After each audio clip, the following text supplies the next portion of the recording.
Les patriarches, Don Jean de Montléon. Livre 1, chapitre 17. Le mariage d'Isaac.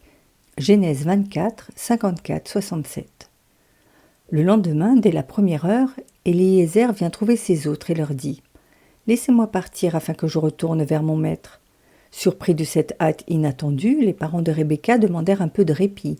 « Qu'elle demeure avec nous au moins une dizaine de jours, dirent-ils, et puis elle partira. » Mais Éliézer insista. « Ne me retenez pas, parce que c'est le Seigneur qui a disposé mon voyage. Laissez-moi aller, afin que je retourne à mon maître. » « Appelons Rebecca, reprirent alors les frères, et demandons-lui ce qu'elle veut. » Quand la jeune fille eut été mise au courant de ce qui se passait, ils l'interrogèrent. « Veux-tu aller avec cet homme ?»« Oui, répondit-elle simplement. »« Peut-être s'étonnera-t-on ici d'une acceptation si prompte et d'un tel empressement à vouloir partir. Faut-il déduire de là que Rebecca s'était laissée éblouir par la demande flatteuse dont elle était l'objet ? Non, certes. Sa beauté, sa fortune, sa situation lui donnaient toute garantie pour l'avenir, et ce n'était pas la crainte de manquer de prétendants qui la portait à se jeter sur le premier qu'on lui offrit. Par ailleurs, on ne peut penser que la jeune fille, dont l'attitude devant un voyageur inconnu a manifesté la charmante délicatesse du cœur, ait envisagé sans souffrance, sans déchirement intérieur, une séparation qui serait sans doute définitive d'avec ses parents, sa tribu et tout ce qu'elle aimait, pour aller épouser dans un pays lointain un cousin qu'elle n'avait jamais vu. Si elle n'avait écouté que la voix de la nature, elle aurait, tout en acceptant le principe du mariage, demandé des délais plus longs encore que ceux qu'on lui proposait. Mais précisément, Rebecca n'écoutait pas la voix de la nature. La promptitude de son acceptation est un test qui nous permet de juger de la qualité de son âme. Elle est digne déjà d'être la fille d'Abraham et l'épouse d'Isaac, parce que comme eux, elle n'a qu'une règle de vie, le bon plaisir de Dieu. C'est là sa loi suprême, devant laquelle tous les désirs personnels doivent céder. En écoutant parler Éliézer, elle a compris à l'évidence que c'était Dieu qui avait conduit cet homme jusqu'à elle, et que c'était la volonté de Dieu qu'elle épousât celui au nom duquel il était venu. Dès lors, elle n'hésite plus. Elle est de ces âmes qui ne savent pas souffrir de délai dans l'obéissance, qui croiraient manquer à leur devoir si elles ne déféraient pas immédiatement à ce que Dieu leur propose. Voilà pourquoi, refoulant tous ses sentiments intimes, elle se déclare prête à partir sur le champ, comme feront plus tard saint Matthieu en laissant là sa table de changeurs, ou saint Pierre et saint André, saint Jacques et saint Jean, en quittant leur filet au premier signe du maître. Le départ s'organisa aussitôt, selon le désir d'Éliézer.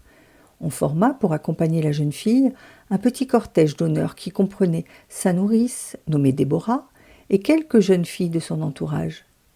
Ses frères lui adressèrent solennellement leurs vœux de prospérité. « Tu es notre sœur, lui dirent-ils. Puisses-tu croître de mille en mille et ta descendance posséder les portes de tes ennemis. » Puis, les adieux terminés, les voyageuses escaladèrent leurs montures et, sous la conduite d'Éliézer, se mirent en route vers la terre de Canaan. En ce temps-là, continue l'auteur sacré, Isaac se promenait sur le chemin qui conduit au puits, dont le nom est du vivant et du voyant. C'était le puits près duquel Agar avait rencontré l'ange. Il habitait en effet dans la terre du Midi, et il était sorti pour méditer dans la campagne. En ce temps-là, en effet, il n'existait encore aucun temple, aucune église, aucun oratoire où l'on pût se recueillir et prier Dieu. Les sacrifices s'offraient sur des pierres, dressées en plein champ, et c'étaient les seuls lieux de culte. Mais Isaac avait appris à l'école d'Abraham que le contact intime entre l'âme et son Créateur ne s'établit que dans la solitude. Quoique vivant sous l'ancienne loi, il appartenait déjà par sa haute perfection à la nouvelle. Il était de ces adorateurs en esprit et en vérité que cherche le Père. Il s'éloignait donc, quand il pouvait, de tout le mouvement de la smala, du bruit que faisaient les hommes et les bêtes. Il gagnait un endroit écarté, un lieu qui, de préférence, eût été témoin de quelque manifestation divine. Et là, seul, en face de son Créateur, il méditait. Ce jour-là, il se rendait ainsi vers le puits où jadis un ange s'était montré à Agar, lorsqu'il vit se profiler sur l'horizon une petite caravane. Devinant aussitôt que ce devait être celle que conduisait Éliézer et qui ramenait peut-être sa fiancée, il s'avança dans sa direction. Rebecca, de son côté, l'avait aperçu. Aussitôt, elle descendit de sa monture et demanda à l'intendant « Quel est cet homme qui vient à nous à travers la plaine ?» Et le serviteur répondit non sans solennité, c'est lui qui est mon maître. Ipse est dominus meus. La jeune fille, alors, prenant son pallium, s'en recouvrit. En mettant ainsi pied à terre à la vue de celui qui allait devenir son seigneur et son maître, Rebecca voulait lui donner une marque de déférence. Les femmes orientales le font encore aujourd'hui, à l'endroit de ceux qu'elles veulent honorer d'une façon particulière. Et c'est dans le même dessein qu'elle déploya son pallium. Ce mot ne désigne pas proprement le voile qui servait à couvrir le visage, velum, mais le théristre, explique saint Jérôme, c'est-à-dire le manteau de cérémonie qui enveloppait tout le corps. Elle le mit à la fois en signe de révérence et dans un mouvement de modestie charmante, car on l'avait revêtue de ses plus riches atours pour le voyage, et elle ne voulut pas avoir l'air de chercher à éblouir son fiancé de leur première rencontre, par l'éclat de ses parures et de sa beauté. Éliézer la présenta alors à Isaac et lui raconta ce qui s'était passé. Le jeune homme, conquis dès l'abord, la conduisit à la tente qui avait été celle de Sarah, et la mit en possession de tout ce qui s'y trouvait. Il s'éprit bientôt pour elle d'un tel amour que la douceur profonde qu'il éprouvait de la mort de sa mère en fut grandement adoucie. L'Écriture ne nous dit rien des réjouissances qui accompagnèrent les noces. C'est une manière de nous faire entendre qu'elles se passèrent fort simplement. On y vit, dit saint Jean Chrysostome, rien d'inutile ni de superflu. Il n'y eut aucune de ces pompes inventées par les démons, ni cymbales, ni flûtes, ni chœurs de danse, ni banquets sataniques, ni plaisanteries obscènes. Sans doute, on fit une grande fête comme l'exigeaient les convenances pour le mariage d'un fils de cheik. Mais, continue le même docteur, tout se passa dans une atmosphère de pureté, de sagesse et de modestie. Commentaire moral et mystique. Revenons sur la prière solitaire d'Isaac dont nous avons déjà parlé.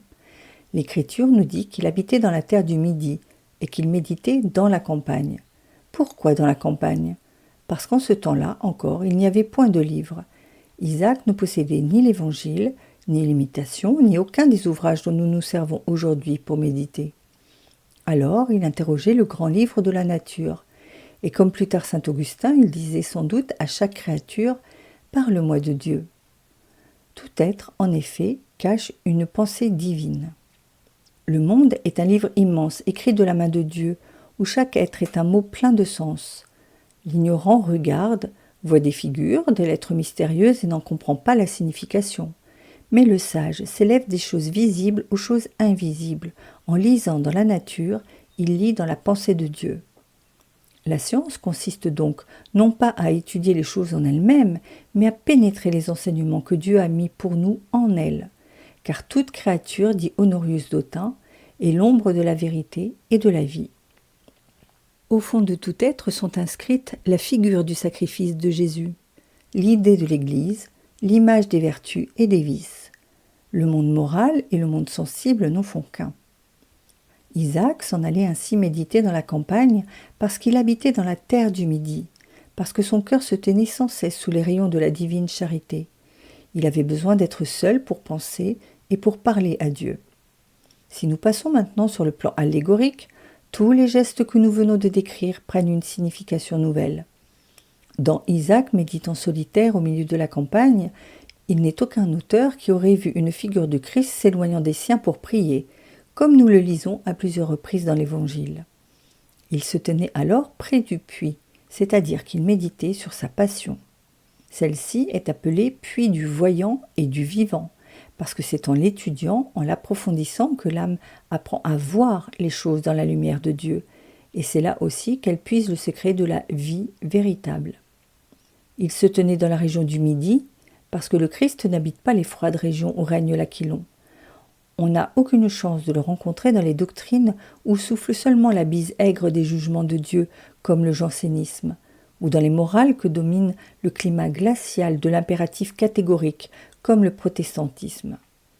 Il se trouve seulement dans les doctrines et dans les hommes qui sont embrassés des ardeurs de la charité. Rebecca, cheminant à travers le désert, est la figure de l'âme humaine, en quête de son époux, au milieu du désert de la vie présente. Tant qu'elle ne le connaît pas, elle marche à dos de chameau, c'est-à-dire en se laissant porter par sa nature non réformée. Le chameau, à cause de sa bosse, qui le rend difforme, à cause de sa démarche disgracieuse et de sa tête dressée vers le ciel, est le symbole de l'âme rendue difforme par le péché, sans grâce et pleine de vanité. Dès qu'elle entre dans la terre du Midi, dès qu'elle sent les premiers rayons de la charité, elle commence à distinguer la personne du Christ.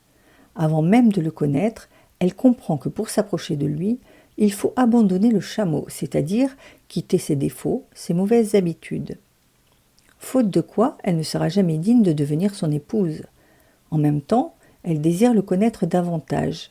Elle interroge ses serviteurs, c'est-à-dire les prophètes, les docteurs, les saints, la tradition de l'Église, afin qu'ils lui parlent de lui. C'est ce que fait Rebecca ici en questionnant Eliezer, et celui-ci de répondre « Ipse est Dominus meus », parole dont il est impossible de ne pas saisir l'accent solennel et la majesté prophétique. C'est mon Seigneur. 2000 ans plus tard, saint Jean répondra de la même manière à saint Pierre, quand, eux aussi, ils apercevront sur le bord du lac un homme dont ils ne peuvent distinguer les traits. C'est le Seigneur. Et dans ce mystérieux ipse, quiconque a des oreilles pour entendre ne peut pas ne pas reconnaître celui qui est promis au monde depuis l'expulsion du paradis terrestre et qui doit sauver tous les hommes. À sa vue, Rebecca se couvre de son pallium, de cette robe nuptiale, qui, l'Évangile nous l'apprendra, est absolument nécessaire pour s'asseoir au banquet du roi et qui n'est autre que le manteau de la charité. Isaac l'introduit alors dans la tente de Sarah, et il se prend pour elle d'un amour si vif que la douleur que lui avait causée la mort de sa mère s'en trouve grandement adoucie. Cette douleur est la figure de celle qu'a éprouvée notre Seigneur en voyant s'éteindre la religion juive, la religion d'Abraham, dont spirituellement il était le fils, et toute sa vie se retirer de ce culte mosaïque qui avait été celui de ses ancêtres et dans lesquels il avait été élevé. Mais ce chagrin se changea en joie à la pensée de toutes les âmes qui s'uniraient à lui dans l'Église et contracteraient avec lui un mariage de chasteté.